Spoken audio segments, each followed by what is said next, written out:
financial analyst and financial and political analyst Dennis Chung joins us now via Zoom to discuss Finance Minister Dr. Nigel Clarke's appointment to the IMF come October 31 of this year and discuss his possible replacement as Finance Minister. Dennis, good morning. How are you? Morning, Sir Dennis. Hi. How you doing? Very well. Welcome to the show. The news came as a shock to many. Let's get your initial reaction to that news, and then let's get down into where do we go from here.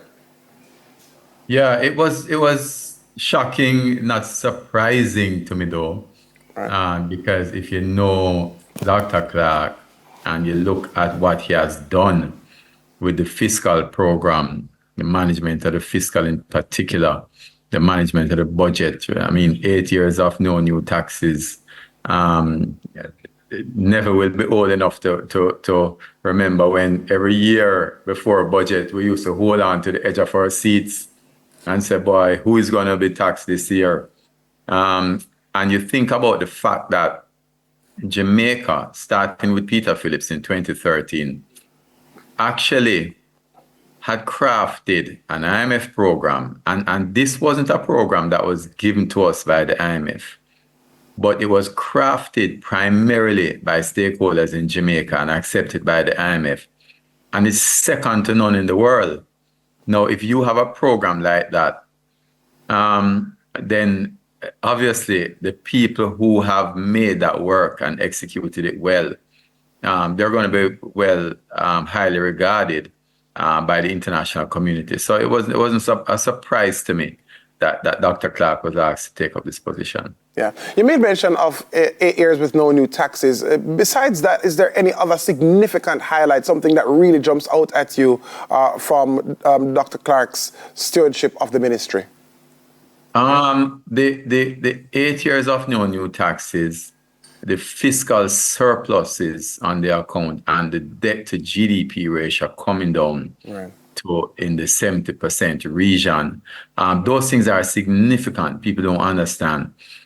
Because if you have, it's like your own household. If the less money you are paying out is the more disposable income you have.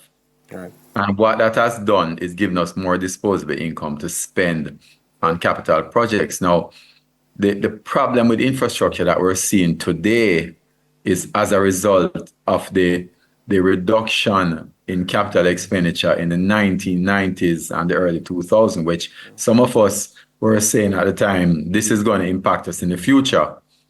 So the ability to create that fiscal space is a significant achievement that we're not going to benefit from it now. I mean, we see some capital projects happening, but the real benefit for it is 10 years down the line. Yeah, I don't know if you know the workings of what went on, and obviously he would not have been forced in the position, but would he have applied for the position?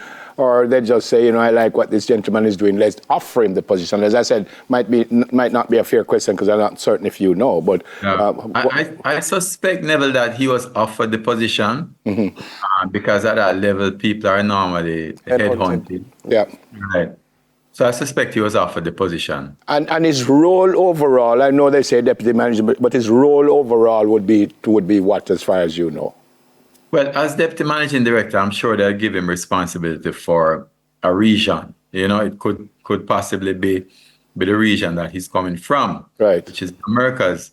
But the more important role that's going to benefit us is that, I mean, he obviously will not go in there and craft policy by himself, just like, he doesn't craft policy by himself in Jamaica. It's really a government policy and parliament. Yep. But he'll be able to influence it. And the benefit for me, for the region, is that he goes into the position with the mindset of what is happening in the region, the understanding, and can influence policy with that. Yep. So one of the things that I always know is that a country like Jamaica, we're seen as middle income. So we don't get the full benefits of those countries who are the poorer countries, but still, we are not rich enough not to get the benefits, if you understand what I mean. Yep. And he can go and influence that position. Yep. You've already said that there is a blueprint, and even before Dr. Clarke, Does that mean, as we get into the next part of our discussion, that it might not be difficult for the next finance minister to just continue what he or she would have seen? I'm hearing she, I don't know, but does that mean it might not be that difficult for the next person in the seat, or no? You know, I don't think it's going to be difficult.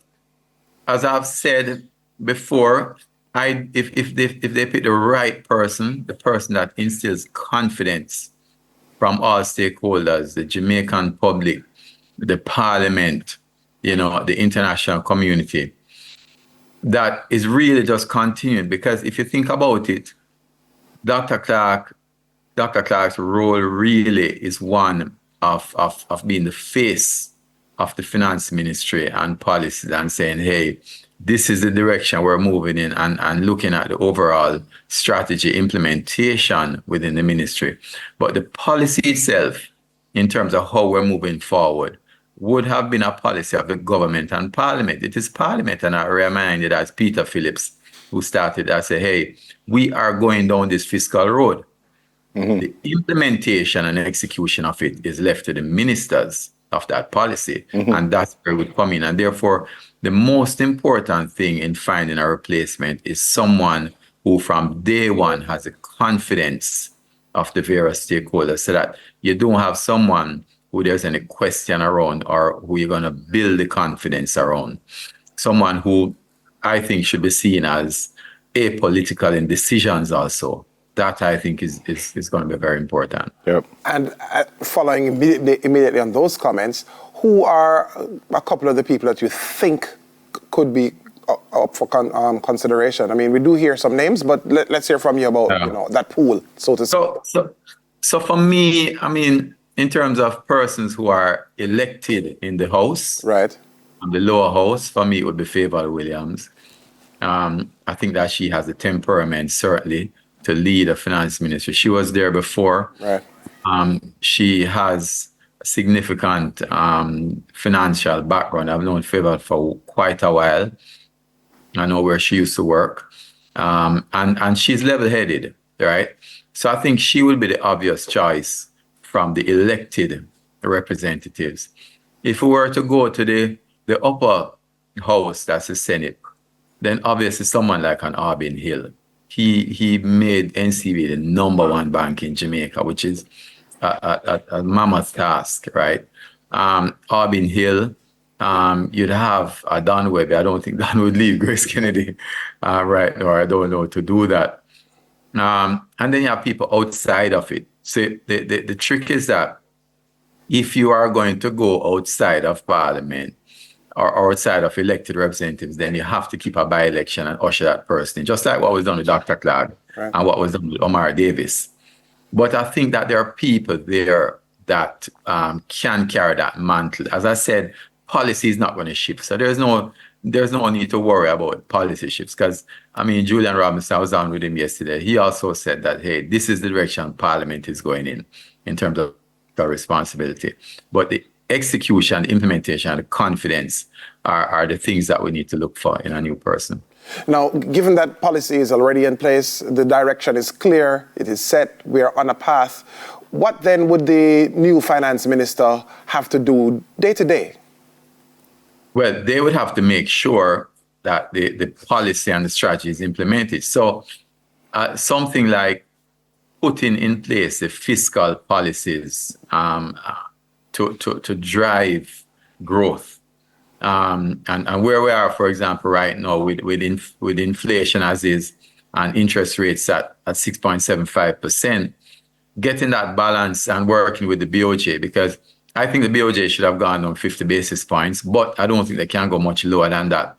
What needs to happen now is that from the finance ministry and the government point of view, fiscal policy needs to take up the slack of monetary policy to control inflation and the exchange rate.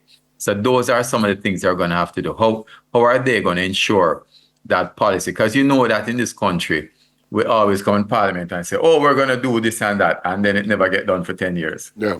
Final question from me, Dennis. I think most people would say that Dr. Clark has done a great job, but everything is not all good all the time. Are there things that you would have seen along the way that you said, well, maybe we need to do this that wasn't done, or we need to do more of this that they started? Yeah, the main thing for me is that I think that we need to look at fiscal policy management more, not from the budget alone, but in terms of using it to elevate the lives of people.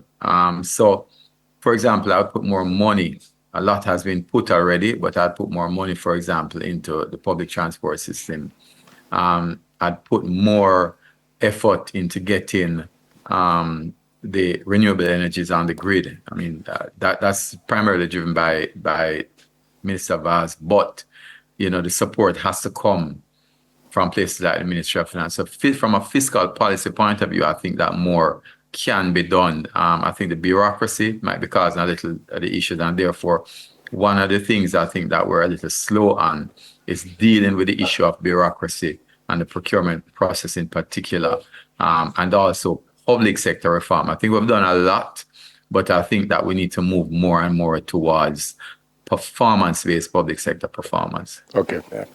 All right. Thank you very much. That's financial and political analyst Dennis Chung. Thanks, Dennis. Good to see you. No problem. Blessings. Greet you well. After the break, we discuss crisis pregnancies.